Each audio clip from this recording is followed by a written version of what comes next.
EGIANUS Kogoya ciut dikepung 5 Satgas Elit, 24 jam sembunyi takut disergap. Organisasi Papua Merdeka (OPM) yang dipimpin Egyanus Kogoya di wilayah Nduga tak berani keluar dari markas tempat persembunyiannya. Mereka takut disergap aparat keamanan TNI Polri terus berupaya untuk menemukan lokasi mereka beserta sandera kebangsaan Selandia yang mereka tahan. Egyanus Kogoya dan anggotanya terus sembunyi 24 jam untuk menghindari penyergapan TNI Polri.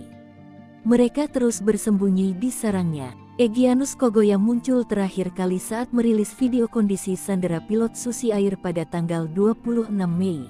Ia mengancam akan menembak mati pilot asal Selandia Baru jika pemerintah tak memenuhi tuntutan KKB. Keberadaan Panglima Kodam 3 wilayah Ndugama, Egyanus Kogoya bak hilang ditelan bumi setelah 2 anak buahnya ditembak pasukan Koops TNI pada tanggal 20 April tahun 2024. Kedua anak buah Egyanus Kogoya tertembak saat terlibat baku tembak dengan pasukan Komando Operasi TNI Habema di Kampung Paro, Distrik Kenyam, Kabupaten Nduga, Papua Pegunungan.